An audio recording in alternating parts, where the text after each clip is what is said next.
Hello everyone, thank you for joining me tonight. Happy Thursday. I appreciate you joining me. Thanks replay viewers for watching tonight as well. If you're new, my name is Alyssa Thomas from Penguin and Fish, where we make lovely and quirky hand embroidery patterns and kits, and I'm here every weeknight at 9:30 p.m. Central, where we relax and craft and work on a project together. Right now we are working on the Jacquelynne Steves I Love Home Block of the Month quilt along.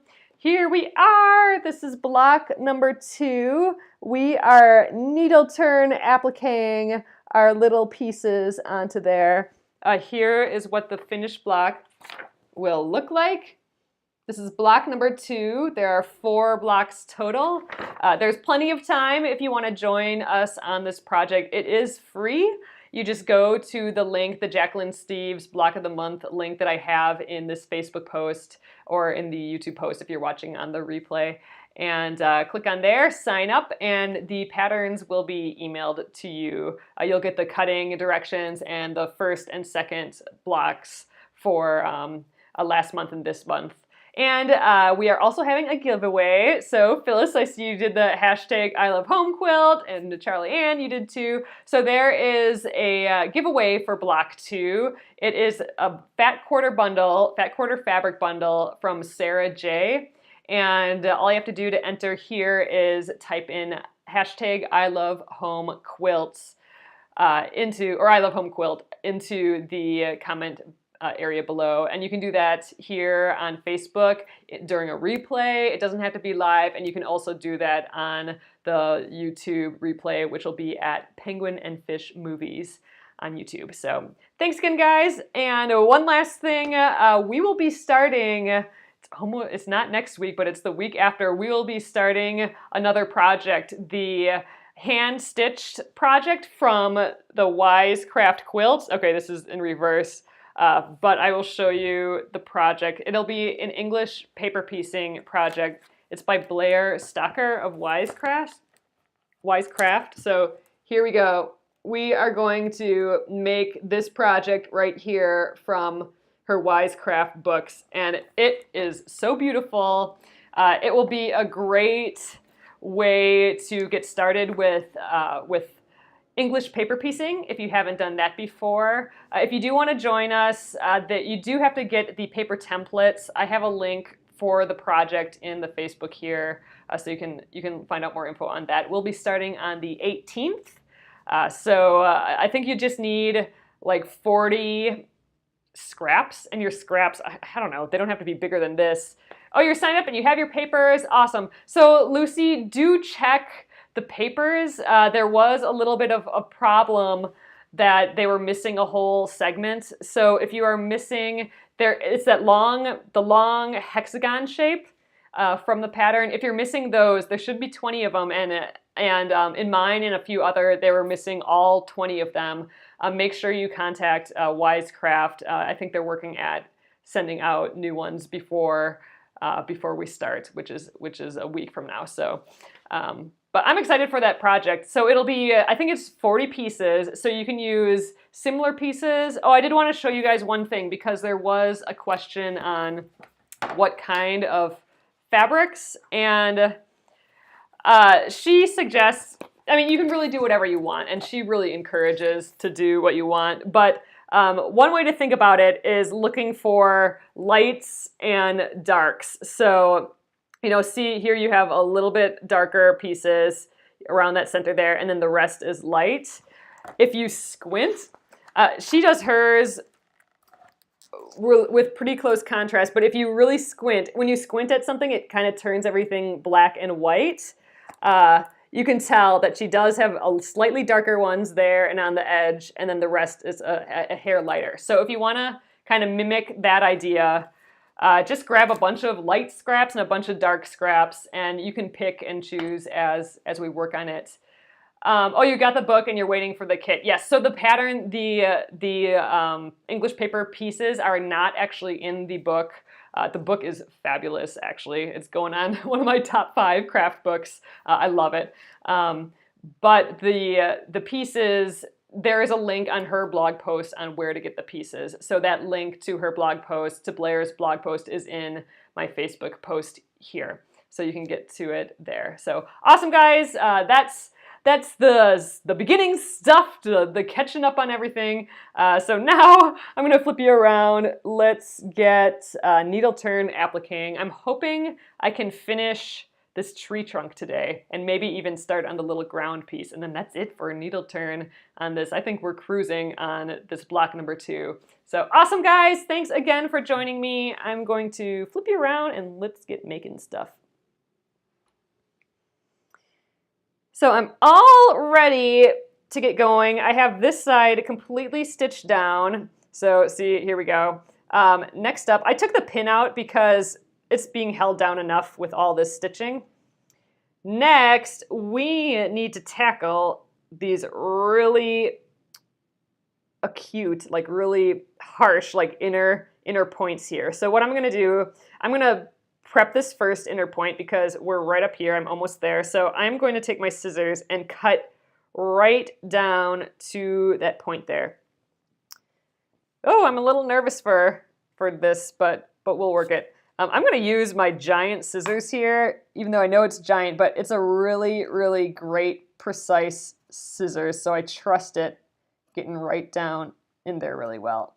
So, all right, I'm going to go right to there. And I think my seam allowance is still a little thick here. So I'm going to just trim that right away because these stem pieces are so small that I need a thin enough seam allowance to go under. So I do have to make a cut down to this branch, but I'm going to do that once I get that far. I don't want to do it earlier because that gives it more opportunity to fray. And, you know, the seam allowance as you get to the point gets smaller and smaller and smaller. So I don't want frayed ends there.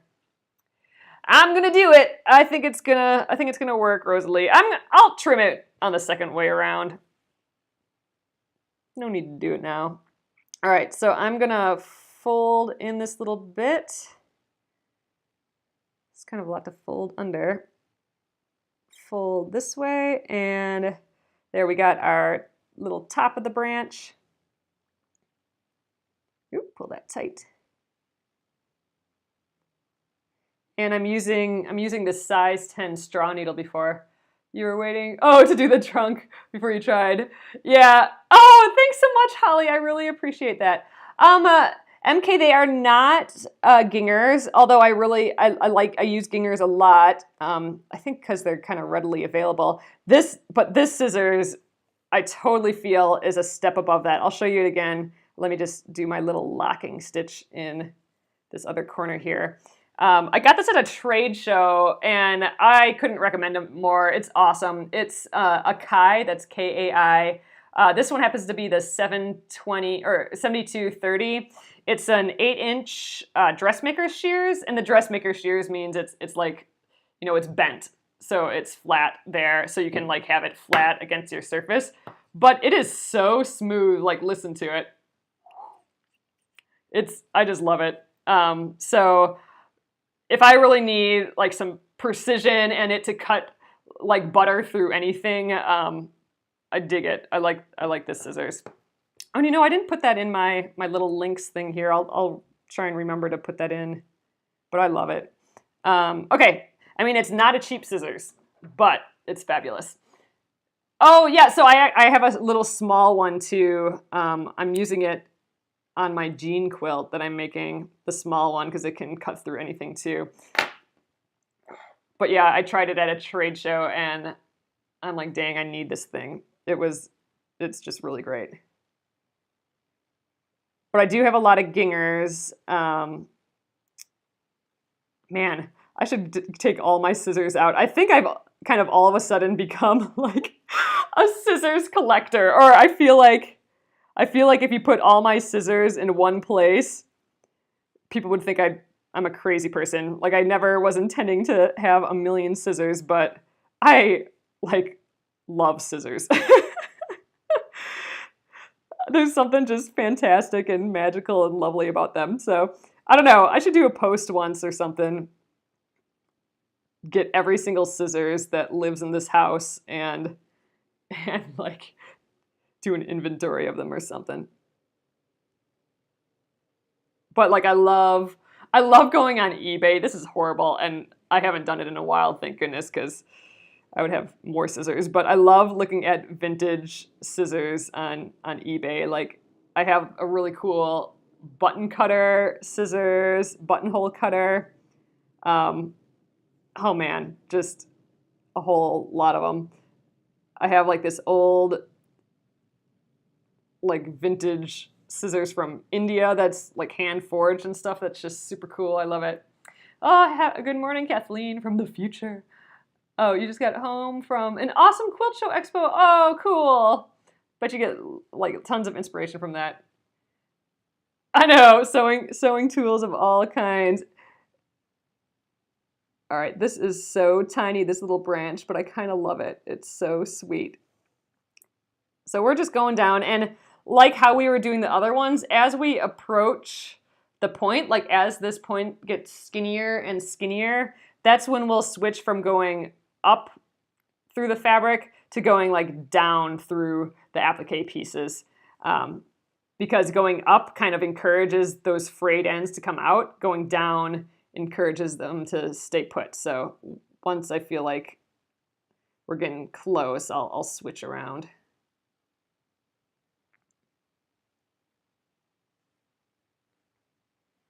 You only have 2 pairs of fabric scissors. Oh, goodness. I think you'll be okay. I don't know what happened. I never intended to all of a sudden have a ton of scissors. And I'm sure there's like a bajillion people that have way more than me. But I just love them. I think that's probably my favorite tool in the in craft land. There's so many uses, like there's so many different kinds, all for different purposes. I just love it. You have a vintage buttonhole scissors. Cool. Yes, vintage sewing things. Oh, I have issues with that. Like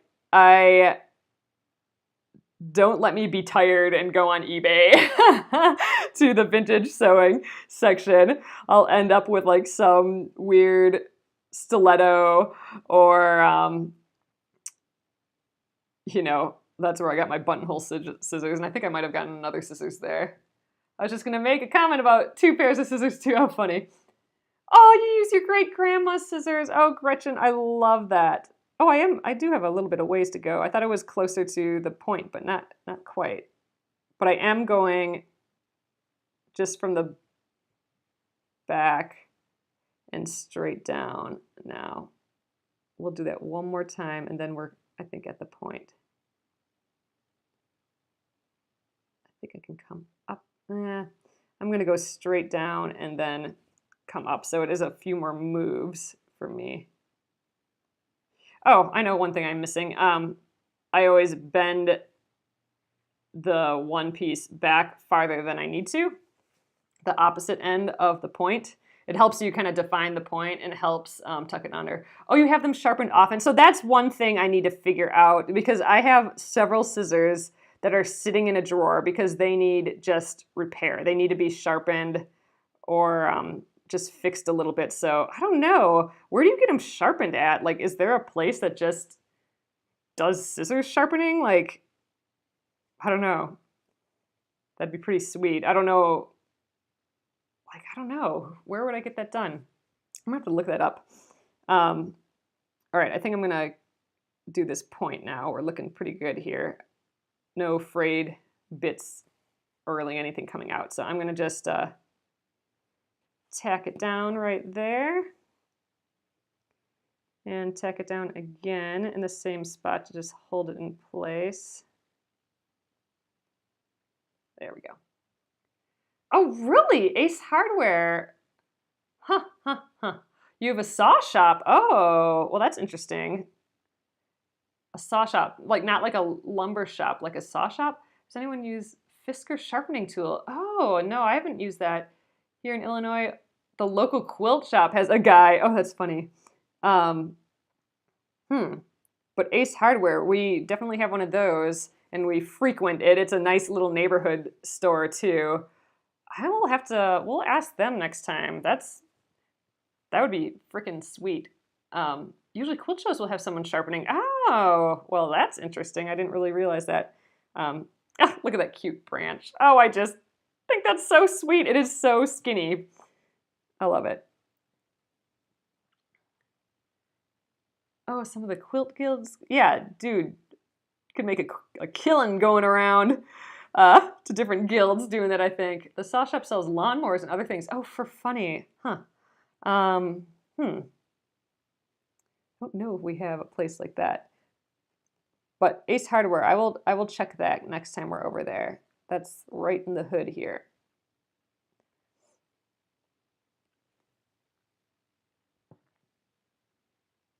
Yeah, my mom, there's a guy at one of the farmers markets by her that does it.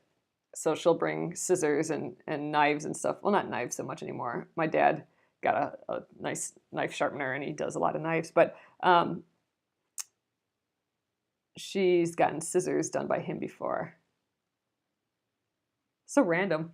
Little things. Oh, Ace does it for $5. Okay, that's so worth it because, oh, I lost my thread. I seriously have at least three gingers, I think, that I've just used a ton. One of them, I think I've even bent the blades on by using it so much with like thick fabric. But all they need is some sharpening, and I love having. If they sharpen lawnmower blades, they could sharpen. Could they sharpen scissors? Oh, that's interesting. Those are the best places to have it done yet. Okay, we're gonna give it a go. I'm gonna get those out of the drawer and get it done. We're totally in the like clean up all the things and get rid of the stuff we don't need and all that and fix the things that we want still. So it's perfect timing to just get that done. But yeah, I think I have like 3 pairs that could get sharpened. But it's one of my favorite things to do is when you're working on a project to always have a scissors live with the project. I know that is a little crazy, but it's so nice to when you start a project or if you pick up a project again that you haven't worked on in a while to have like the scissors right there. It just makes it so much easier. Or have like a place where you do all the scissors. How do you know where to tack down the tree branches? Oh, Lucy, I do have, it's really hard to see, but I have a white line drawn on here. It's being super difficult. What I realized yesterday, what I should have done is after I stitched the tree on, the leaves, I should have gone back and traced the branches on again so I would have had a back line to reference, but I forgot. So my only reference is this white line that I drew on the tree trunk, and it really is difficult to see. I might actually, once I tack this point up here, I might actually draw it on again because I'm rubbing it off by touching it with my fingers, so I can barely see it. I'm not sure if you can see it on the screen. So I'm kind of winging it, but I do have a line drawn on here, and I'm using that as my guide. So Ginger, so I could just send Ginger. I'm gonna have to look into the Ginger just sharpening them again for me, because if I can just send them there and they'll sharpen them, that'd be pretty cool too. But I also like supporting local places, and if my ace can do it, that's cool. Oh yeah, Gretchen, that's right. I gotta do the sweetheart initials. I gotta do the A plus J on here. We'll do that when we get to the embroidery. But thanks for reminding me. I need to be reminded of that because I will totally forget. I feel like the only way things stay in my brain is if I write it down or it's such a habit. And like if there's thinking involved, then it just won't happen. So maybe I should just write myself a note. All right, it's right here is where it's kind of difficult to see where I'm at. I might, once I think I'm gonna tack this right here. I'm gonna assume that this is my little corner of the branch, and then I'm gonna draw on these lines again. So this is why I like the marker a lot more than the pencil, because the pencil just kind of rubs off. Oh wow, I totally curved that branch up funny. So it's interesting looking at this, because this is what I was saying. I forgot, after I covered up this branch area with the green part, I forgot to draw this back on. So I'm just kind of winging it. And look, it's totally going the other direction. But yeah, you're right. Branches can go anywhere, so that's okay. So this will come down this way instead of, this one, it kind of goes this way, here goes this way. And I just want to make sure I get this branch going that way a little bit, but I think we'll be okay. I am going to just sketch my line on again. I can kind of go by my seam allowance a little bit. But okay, this is working. I just keep rubbing it off with my finger. There. And I'll keep referencing this so I can kind of glance back and forth. But yeah, I wish I would have put it on there, but it's kind of fun. It looks branchy, I think. All right. At least it was a branch, and not some importantly shaped something or another.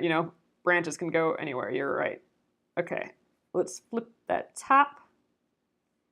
There we go. That was easy. Oh, thanks, Phyllis. I'm excited about it. I'm really having a good time with this needle turn. It's really making me think like, yeah, this is a craft I could get into leisurely and keep doing it. The needle turn, I like it. Like it could be it could be like the new knitting sort of thing. Like knitting is my go-to, and I kind of switch off between knitting and crochet, but those two are like my go-to, completely zen out, think about nothing, make zero decisions, and just follow the pattern and count. It's kind of like a mantra, like in like meditation or whatever, like OM, instead of you're going like knit one, purl one, knit one, purl one. You know what I mean? Just over and over. So that's kind of why I like it. And this has that same feel for some reason. I think it's just a tiny tack and another tiny tack and another tiny tack. You don't have to think about anything. All right, I'm cutting down to that second corner. I think we're going to just call it right there. It's a little higher than this corner, according to our image there. So I'm going to stop there. This wasn't all that scary. It's even though it's a more kind of acute, like harsh point in there compared to this heart point, it's not any more difficult. I mean, I did make it more kind of curvy than here, but still, I think it looks okay. All right, I'm gonna snip that little extra fold underneath here. Yeah, and with applique, you don't even have to count. Exactly, okay. Exactly. Okay, pick up the needle. All right, so this size 10 straw needle, we gave this is my second day using it. Let's see, it doesn't look all that bent yet, so that's good. I mean, it is flexible a little bit. Like I can tell that I can bend it a little bit. I'm thinking that's almost a positive for this needle turn. But oh man, the longer needle really is good. Like I was just able to grab this whole area and just tuck it under. And I definitely, with the other needle, I was holding it like this close to the end. So this long straw or Milner's needle is really, really nice for this. I'm liking it. And again, this size 10 is really skinny, so it just goes right through all this fabric and, doesn't make any big holes or anything. So it's been, I don't know, so far I'm still liking it.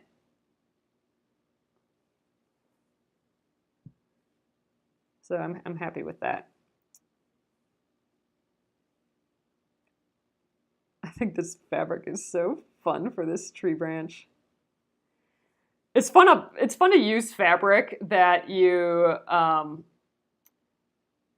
never could have fathomed what you would have used it for. Like this literally is, it looks like wood grain, this fabric. And it's like, man, where am I going to use that? But this turned out to be just the right thing. Oh, you wish you used brown thread. Yeah, I mean, technically, you should be matching your thread to the applique piece. I'm kind of just using a generally neutral thread. And I actually don't mind that you can see the stitches here and there. I think that kind of adds to the hand-done look of it all. And you know that someone sat there and stitched it, you know. I like that. But we'll do one more, then I'll switch from going from down to up to down.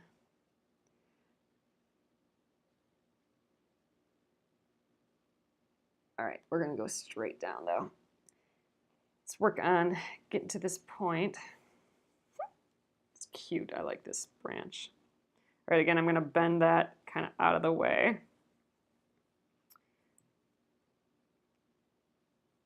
All right, let's tuck that under. Do the little swoop. Zoop. Oh, you love it anyway. That's good. So I'm gonna go from. Oh, I missed that. Sorry, guys. I could read that. You have to run. Need to watch the hurricane update. Ugh. Yes. Anyone in Florida or that whole area, just stay safe. Stay safe. My brother's in South Carolina, and they're getting their. It's his first, you know, kind of storm, and so they're getting their hurricane stuff together and deciding if they should leave or not. And oh God, what a scary decision to have to make.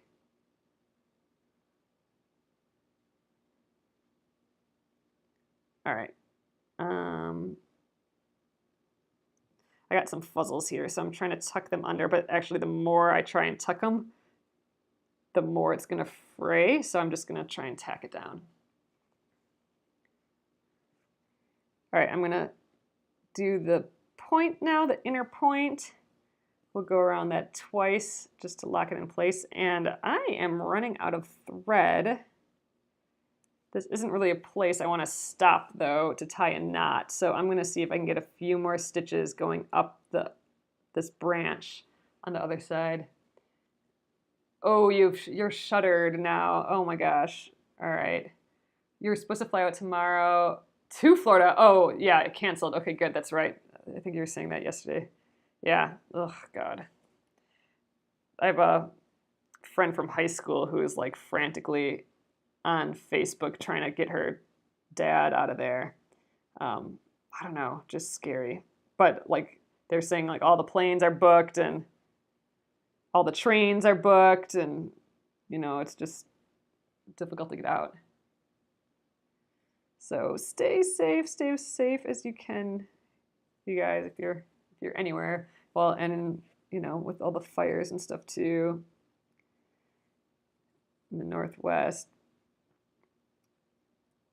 Crazy times now. Crazy weatherness. All right, I'm going to start coming up through the back again now.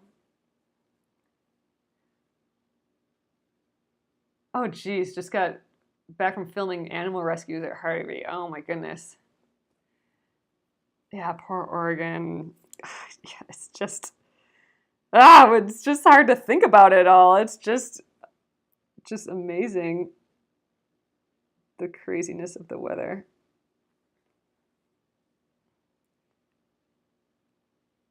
All right, I am to this point now. Oop, that's a little much. Only a couple hairs. I'm going to put one more smaller stitch in there because I do want the smaller stitches towards the points, because when I tuck under that the surrounding fabric, I don't want it to pop out. You know, if I left too big of a hole for it to pop out at. But you know what? I think I'm going to go around twice here, and I'm going to end. This isn't a really good spot to end either, but I'm gonna end my thread here. and start a new one. So I'm going to go to the back and tie this off. These are funny little branches. This one's going up this way too. So obviously with needle turn, I'm wanting to go up that way with it a little bit. Oh yeah, I heard that too, to like sanitize the bathtub and fill it with water and test it beforehand, like put in like 2 inches of water and then wait like half a day and see if it goes down at all, because if it does, you're gonna need to plug it better. I don't know, it's crazy to think about all that stuff. Oh, favorites into the dishwasher. Oh, interesting. Huh. Oh, you can't even go outdoors because of the smoke. Oh, we were having here all the way in Minnesota, well far away from the fires, right? Way far away, states and states and states away from the fires. We were having air quality watches over the past couple days that people, if they have asthma and stuff, should stay in. So I can't imagine what it's like over there. All right, so a little more thread here. I'm doing that pinch method again, where I pinch and then I just slowly release, and the moment I see that thread, I'm putting my needle eye over it and then continuing to undo it, and then I can just grab it as I see it on the other side there. Okay. Snip. All right, I think we're just gonna start with a knot again, and we'll tuck that new edge under and start tacking down at an edge, that edge. So now here, I think I will trim some of this extra bulk again. Ooh, it's such a little needle to grab. Okay, I'm gonna just tuck it under. So I kind of can't really see my white line again, but I think, as long as I stay as thick as these ones are, I think we'll be okay. Oh my God, seriously, Patricia? Oh my God, the house by you just burnt down. Oh my goodness. That is just so scary.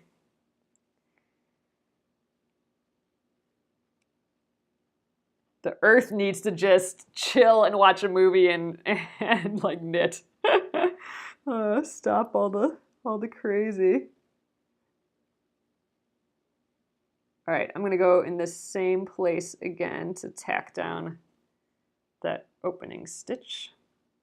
And then I think we can get to this other point in just one stitch. I don't really know where it is. Kind of winging it. Right there, maybe.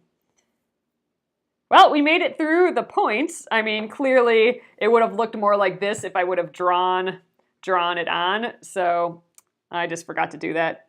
But it still looks like a tree, so not the end of the world. I'm happy with it still. I like it. Little funny little branches. Okay, now we just have the straightaway left. We do have to tuck this edge under. Oh, now might be a good time to trim the seam allowance more, but I think we're okay. It looks pretty thin. You know what? I don't think I need to trim that. I'm going to just tuck it under. So I'm tucking it at like kind of a 90 or a 45-degree angle, and then another one. Oh, thanks, Patricia. I'm having fun. I'm declaring that I like needle turn, It's one of those things that you got to test out and be like, how do I feel during this? Is this something I like? And I think it's fun. I'm liking it more and more the more I do it. And I wasn't expecting that. So that's fun. I'm just I have a lot of stitches up here, but it's because I started another piece of thread. All right, I think this might be the best I'm going to get this. So let's Let's tack it down.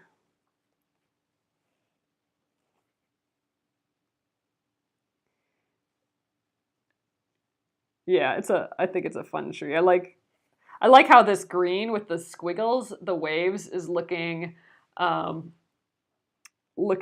with the tree on top of it, the trunk on top of it. I think it's kind of sweet. I want to learn. Oh, trapunto. I'm not sure what it's called. Yeah, Gretchen. I was actually just thinking about that the other day. So that's like where you stuff. Like you put not batting, but you put like stuffing underneath some of the work that you're doing, so you can like stitch and then you can cut it open in the back and put a bunch of stuffing there, so you have like this poofed look. That would be really fun. Oh, good, Patricia. That makes me so happy. Ooh, you're gonna get ready for you're gonna do hexes through Irma. Oh my goodness. Yep. Good plan. Good plan. That's so smart. I mean, like I would have to do that too. Something to just stay active and stay busy. Yeah. Keep your hands working, sort of thing. Something to de-stress a little bit. All right, now here I can't really see my line again, so I'm just kind of winging it, but I do like this kind of triangle that's happening. That's kind of the same here. It kind of has a fatter area here. Oh, you're gonna cut fabric tomorrow and do hexes, yeah. Good plan. Such a portable project, those hexes, that English paper piecing. When we do the hand-stitched English paper piecing, starting the 18th, I think I'm gonna do it in a bunch of different ways. So I'll show you, like if you're new to English paper piecing, and you've probably heard that it's a really fun portable craft. I'll show you what that really means. Like you really can do a bunch of pieces all at once and have it ready to travel and go. I have a paper piecing project in my car in a little bin. I'll bring that in to show you. But I call it my emergency craft piece, and or my emergency craft project, and it's always in the car. So like if we got stuck somewhere in the car, I'd have a craft to do. I've brought it to like outdoor concerts before. While we sit and wait, I've done some English paper piecing and stuff, and it's a project that will never ever be finished. It's in theory like this huge paper pieced quilt, but yeah, I don't know if that'll ever happen. But I do like knowing that it's in the car. You know what? I think I might have to. I'm trying to go by this back line now, and I think my seam allowance is just a hair too big, but I don't know. I think I'll just deal with it. I'm just trying to tuck it in as much as I can.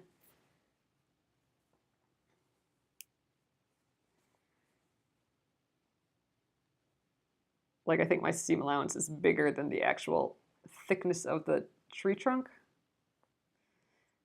I'm just trying to make sure that my back fabric isn't getting all bent and puckery too. So let's just tack this down.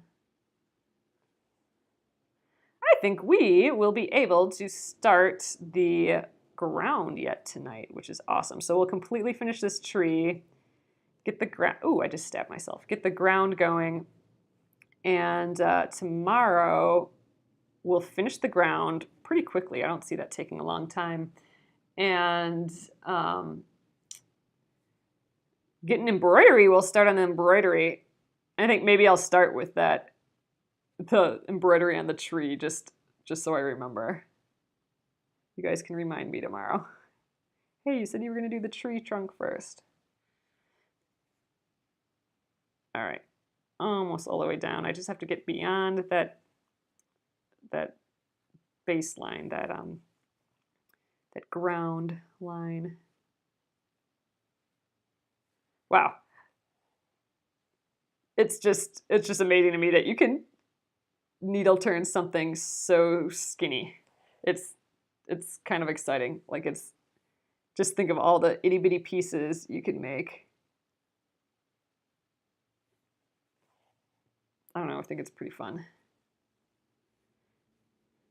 This I could see being a really nice travel project too, especially if you're just doing a quilt in squares like this, like a whole quilt, like a whole cloth quilt that has applique on. I mean, that would be less travel-y, but little blocks like this, especially if you basted all, you could have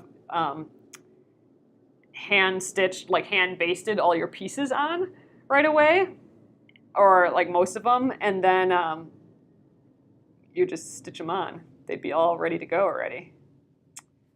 I think that sounds like an awesome travel project. Be all cute. Man, it's not good when I start planning more projects though. I got enough projects to finish up, but if it itches at me long enough, then I usually start it. But I'm liking, like I really wanted to do applique with embroidery, the needle turn applique with embroidery. So I'm happy this project popped up. It's like the perfect timing for, you know, all the stirring in my brain that it was doing it. Oh, Renee, you're under a hurricane warning now. Okay, I missed a bunch of your comments. It wasn't moving my comments. Oh, you made a robin and stuffed it with trapunto. Oh, so cute. All right, sorry guys, I'm way behind on your comments. Oh, okay, I'm caught up now. Oh, yeah, no problem, Gretchen. That took me a long time either. I try not to, when I use a term like that, like a UFO, I try and say what it means. So UFO, if you guys don't know what that means in like craft land, it's unfinished object. So it basically means all your projects that you're not done with. That, I didn't know what that meant either, and I had to look it up. Like, what is this UFO that everyone keeps talking about? Oh, Randy, so far I'm really loving the straw needle. The length, for sure, I'm digging, and the thickness of this one is the size 10, which is rather thin. It's working great, but yeah, for the length alone, it's worth it. So I'm giving it a thumbs up. Definitely above the little needle I was using. It's nice and sharp, and the thin, it just goes through the fabric like nothing. It doesn't make many holes or anything either. So this is a size 5, oh no, not a size 5, a size 10 straw needle. I think I put a link to it. I put a link to the pack that I got, but it took a really long time to get to me. What I like about the pack that I got is that I got a size 5 through 10, the sizes, because I didn't know what size I would want, so I wanted to test them out. But now I'm really liking the smallest size in that pack, which is the size 10. So I think I put a link to just a bunch of size 10s too. I can't remember. Oh, WIPs, that's work in progresses instead of UFOs. Yep. But yeah, I remember the first time seeing UFO and starting to see it in like all these blogs and stuff, and I felt silly not knowing what that meant too, but how would you, you know? So yeah, if you have any questions like that, if I say some term, I do try and, when I say some quilt related term, I do try and say what I mean, but if I don't, let me know, and it's no problem. It's all part of figuring out. All right, there is my branch. I like him. He's cute. You can still see some of that wood grain on there, so I really like that. Oh, you say PIP, projects in progress. Oh, okay, interesting. PIP. I haven't heard that one, Patricia. All right. Okay, so let's get going on this. We won't work on it long because it's getting late again, but let's at least pin it down and we'll start stitching. So in this, we have some inner curves and some outer curves.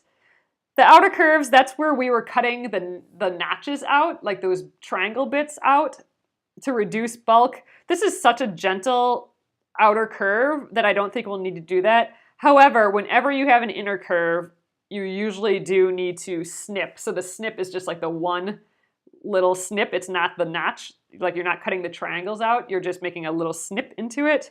I do think we'll still have to do that for these inner curves, like these inner waves, to just release this fabric, because otherwise the seam allowance needs to stretch, and it doesn't have anywhere to stretch. It can't stretch that far. So if you snip it, then it can just come apart and it'll be able to stretch enough to fold under there on an inner curve. So let's pin this. I'm gonna start stitching on this side and go this way. So I'm just gonna try and line up my lines. I think we're good there. We'll do this back to front thing. That's been working well. This back to front pinning so our threads don't catch on it. That's been working super, like, surprisingly well. My thread hasn't caught once, and usually it does it all the time. That's why I wasn't really liking pin basting. I'm gonna kind of pin at every kind of bloop. But this kind of changed the game, this pinning from back to front. I do still like stitching it on because I like the idea of not having anything but thread and fabric and a needle. I think that's cool. I like not having any gadgets, you know, calling the pin a gadget. I think we'll do 2 more. So I don't need it to be longer or lower because this is a 10-inch square. We're gonna cut it down to, I think it's 8.5 inches. I'd have to look. Yep, 8.5 inches. So I am gonna stitch a little further past my line on both sides just to make sure I'm getting within that 8.5. But I'm not gonna cut off my ends or the bottom right now. I'm gonna wait till we square it up to cut it, because we will be chopping this down to 8.5 inches. So that's why this doesn't go, or that's why it doesn't go all the way down, because first of all, I was using a scrap piece of fabric, so I didn't have more fabric to go down. This was a long strip scrap. But we won't need it because, you know, 8.5 inches, we'll cut an inch off at the top and an inch off this way, or like 1.25 inches this way and 1.25 inches this way. We'll definitely have enough with what we got. All right, last little bit, kind of matching up. And we'll stitch. Oh, good, Cindy. I'm glad this is good info. I learn something new every time I work on a project, especially these designer projects where you know, they're done by other designers, not me.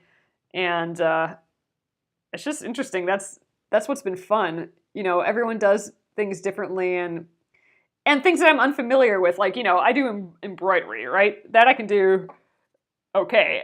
But like all this other stuff, like needle turn applique and English paper piecing, I mean, I'm pretty new to a lot of that.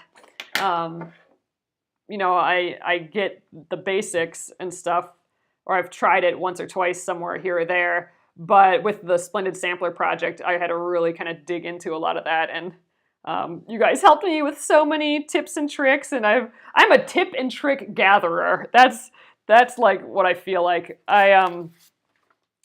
Whenever I learn something new, it's like another superpower. So I crave it, you know. So I love, or like you know, I'm always trying to improve. So if I get stuck on something, I'm always like, okay, I'm totally getting stuck at this same place every time. There must be a trick to make this better. And then, you know, there usually is. Someone wrote some good blog post about it somewhere. So, all right, I'm going to snip these inner curves right now. I'm not going to snip all the way to the line, but I'm going to get close. So I'm just going to put maybe kind of 3, like a little kind of right in the middle, and then kind of in the middle of that, and then the other peak. I think that will do the job for sure. So just snipping in there. This will just give the seam allowance a little leeway to stretch as it folds in the opposite direction. Oh, Cindy, I cannot do that cool way of knotting. Like when people, I haven't learned that yet. When people just go like, nope, and then they have a knot, that I don't understand yet. So I've been doing, and someone told me here about how to do that. Kind of grab the other end like you're doing a French knot, just wrap it around a bunch of times and hold those loops and pull it through. Someone here showed me that, and I don't know. That's how I've been doing it. All right, so here again, I do have my line drawn on the front, but I'm going to err on the side of my blue lines that are on the background. And again, I'm extending this a little, so I'm just kind of curving this down. We'll start like about here, and then we'll pick up the line right here. I think this will work. So we'll get a little ways done with this tonight. I don't know, unless I can do this whole entire area in like 8 minutes, but I don't know. That seems like a lot. But it is like this nice little straightaway piece, so it should be pretty easy. But I wanted to do this piece last because I wanted it to go over everything. So the trunk, you know, I wanted this ground sits on top of the trunk, so that's why I'm doing this piece last. This would have been a nice piece to do first because it's big and, in theory, easy. It's got just some gently sloping inner and outer curves, and it would have been a good kind of warm-up, but it is the most front piece, so it has to wait till the end. I could have done it before the hearts, but the hearts were a good warm-up before getting to that tree. All right, now I'm getting to where my line starts. So now I'm gonna kind of really try and follow that line. Oh, enjoy me trying to race the clock.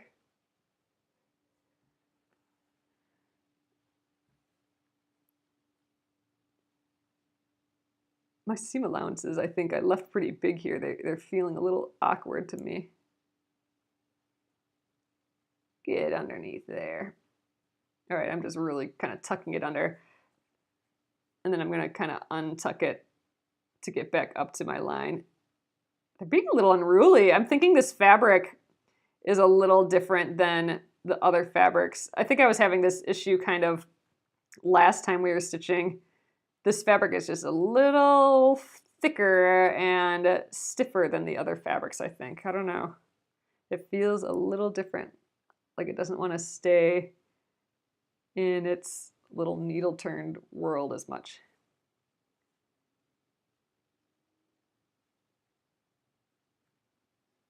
All right.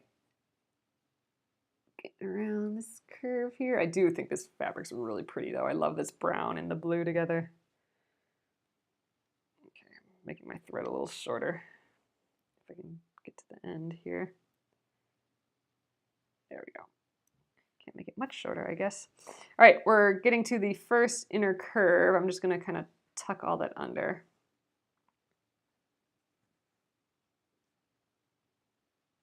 Oh, if it's a batik, it could be. Oh, no, it's printed. It's not a batik. It looks kind of like a batik, though.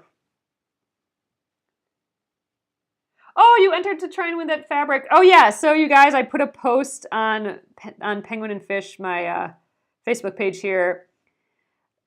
If you guys remember that fabric that I used for the Splendid Sampler that, I don't know, I think we all really loved it. Oh, good, Lucy. I'm glad you caught me live. But that fabric that was that light pale blue that looked like it had those bright like fingernails all over it, like the bright fingernail polish is what it looked like because it was about the size of fingernails and the shape, but in those bright colors on that pale blue. They're having a giveaway of Fat Quarter Bundle. Fat Quarter Bundle, I think, of that fabric line, including that print and the dark version of that print. And oh my God, it's all just so beautiful. And Mona Luna's fabric is all organic, and that particular collection is like this really pretty fun. Yeah, I know. Well, that's totally what it looks like. So we've been kind of calling it the nail polish fabric. All right. Get these curves.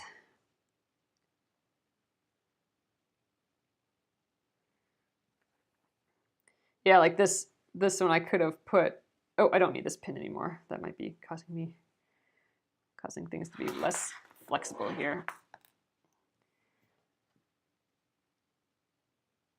I could have used a darker thread for this too, you know, for matching the applique piece. But again, I'm just using this general neutral gray. We went to Penguin and Fish and went to the blog shops. Oh, yeah, how everyone's doing their house blogs. It's so fun to look. So if you go to both Penguin and Fish Crafters and join the group, I think I have a link here for that, then you can share any project you're working on, including these, including this house block, but anything you're working on, I'd love to see it there. Like you can share it in the Penguin and Fish Crafters group. If you're not a member of the group, just click join, and when I'm done here, I'll let you in. And then also on the Jacquelynne Steves Facebook page, where, you know, this is her project. So she has a Facebook page for it, and just to see, just, you know, same design. Everyone gets the same design, but they're all so different. It is always incredibly fascinating how a few stitches or a little bit different fabric can change the whole thing. And they are all, it's like fingerprints. Like they all are just really unique, and it's just neat to see. You just feel revved up and from all like the creativity and stuff. I like it.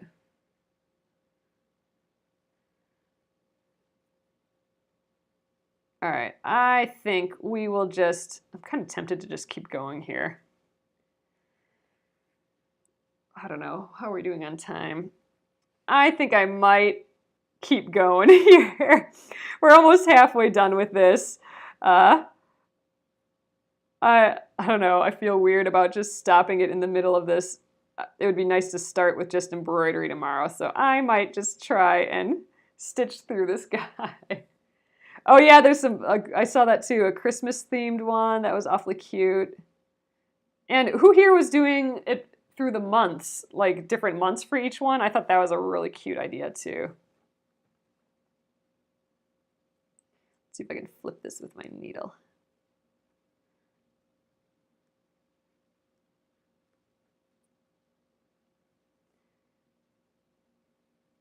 Tuck it under. Yeah, this one's easier if I tuck it under a little further and then unstuff it.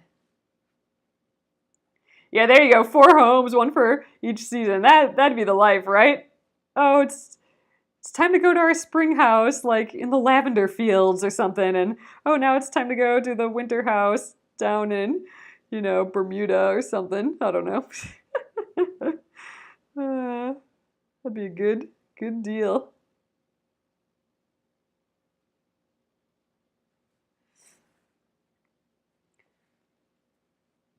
Although I'm not much of a beach person, just saying. I think I would spend winter at a winter house that's in winter, but I would put it like on a ski hill or something, or by a frozen lake, or by a hot chocolate store. How about that? That would be a good deal. With a fireplace in it, and you just get up and go to your hot chocolate shop that's right next door to you and sit by the fire and read a book and drink hot chocolate. That'd be a good winter home. Oh, she put her address on the house. Oh, I missed that. Oh, that sounds so cute. Oh yeah, is that the one that she put the number on? Oh, yeah, that was really cute. I love that. Kind of like a history of houses.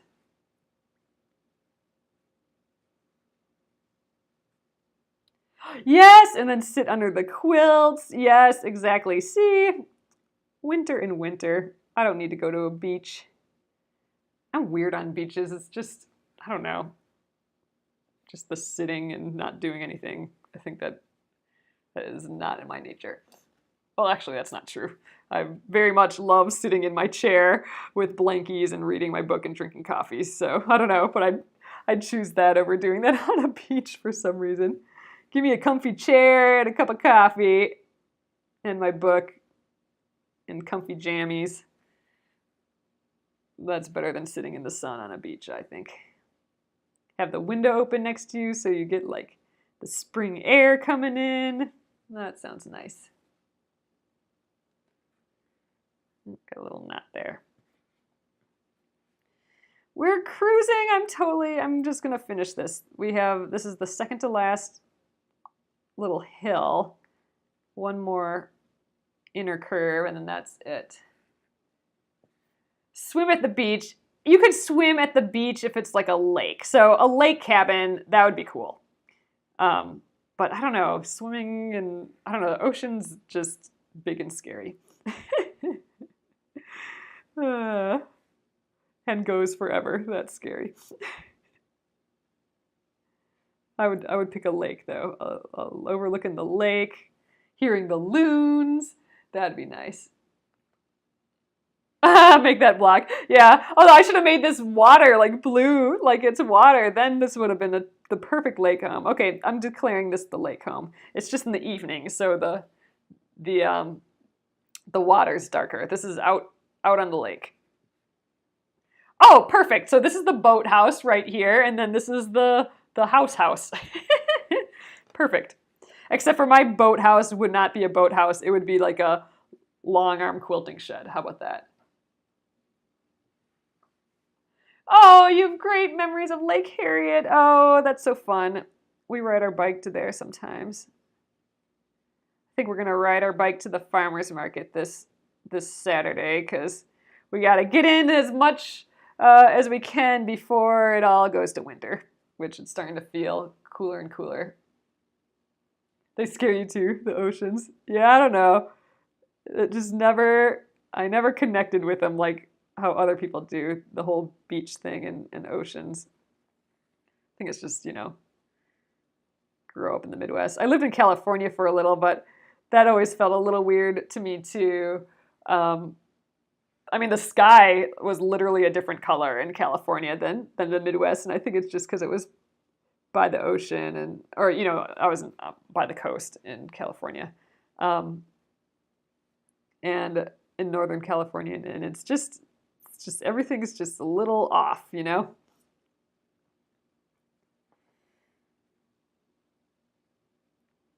Not quite right. Beautiful and lovely and spring all the time, which is amazing, but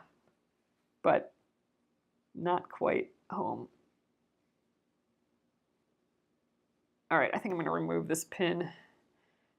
It's making me flub up here.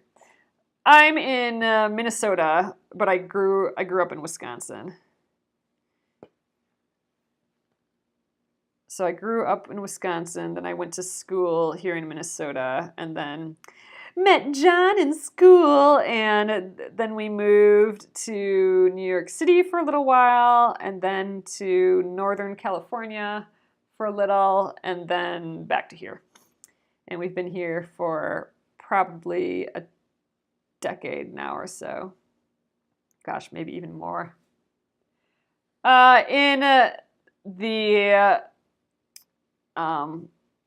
like Lake Winnebago area. So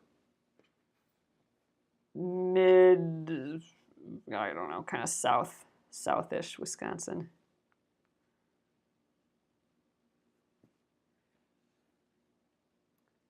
About 2 hours from Chicago. All right, I am working on this last little curve. Again, I'm following my blue line. We are almost there.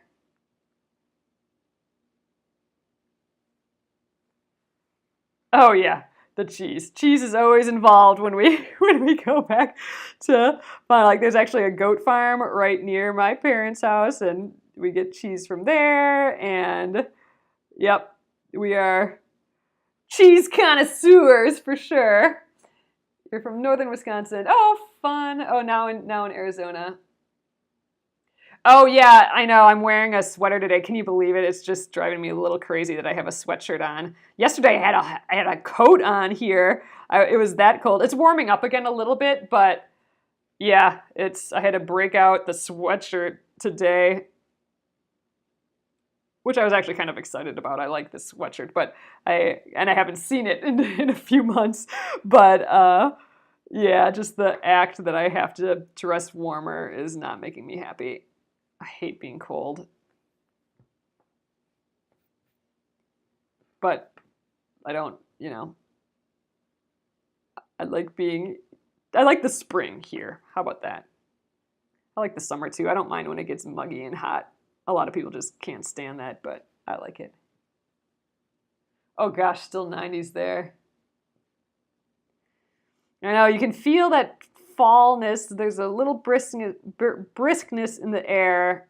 It is supposed to get a little warmer again, but that's why I like spring better than fall, because with spring, I mean, you get a similar temperature, but you have all those things are growing. They're starting to grow, and you know that summer is coming. It's just getting warmer and warmer, whereas fall, everyone just loves fall, but it's just getting colder and colder. That's crappy.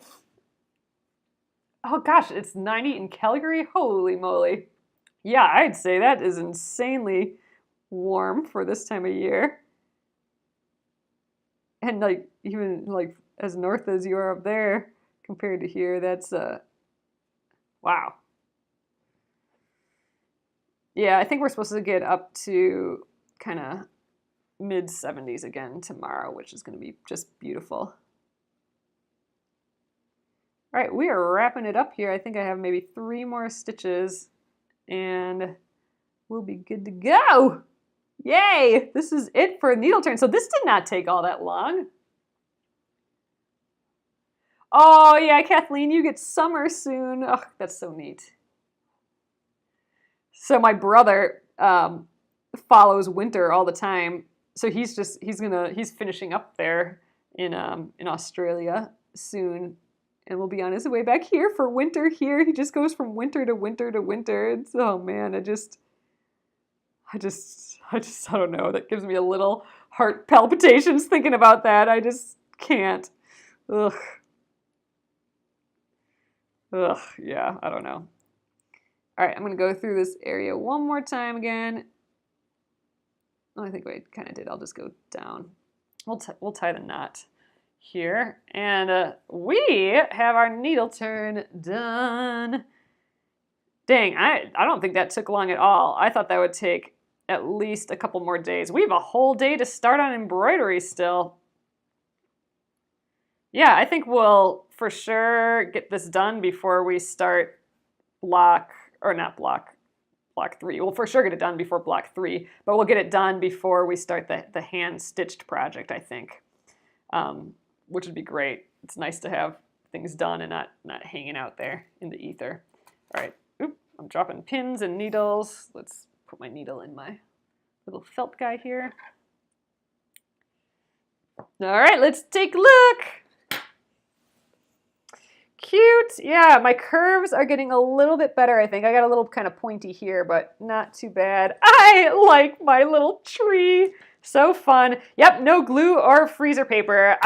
Pure, yeah, exactly. Pure needle turn, Gretchen. It's actually been kind of easier without all the stuff, without the freezer paper, without the ironing beforehand, and without the glue. This has actually been easier, I think, and more relaxing. So I don't know. I think I'm going for the pure needle turn. I'm liking that. Oh, here you can see this is where we cut that. This is how much it spreads. So we cut that little slice in there. Look how it opens up. So it has places to go. If we wouldn't have cut it, it would still be trying to be together. It wouldn't. We would be getting these weird puckers and bulges.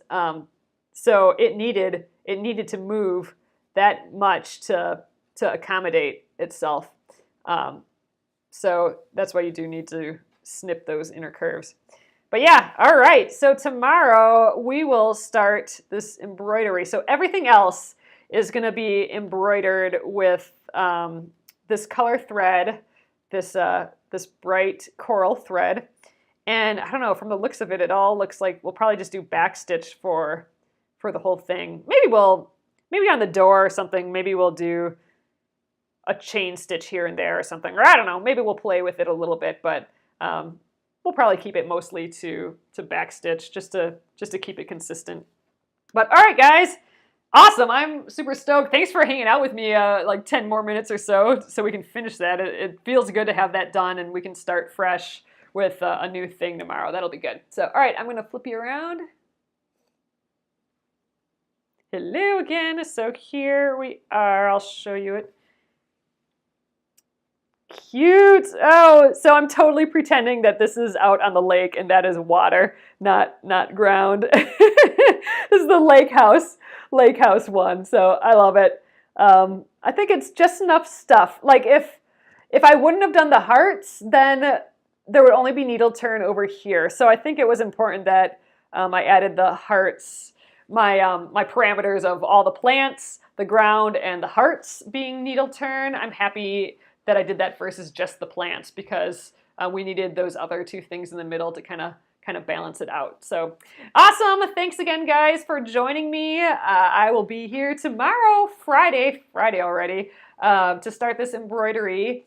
The links for everything are in this post, and it will also be on the YouTube post, which is where you can find the replays for all of these at Penguin and Fish Movies on YouTube. And thanks for all your hearts and thumbs ups and shares. I really do appreciate that a lot. It helps more people get to see the videos and join in here with us. So I appreciate that. And have a great rest of your evening, guys, and I will see you tomorrow.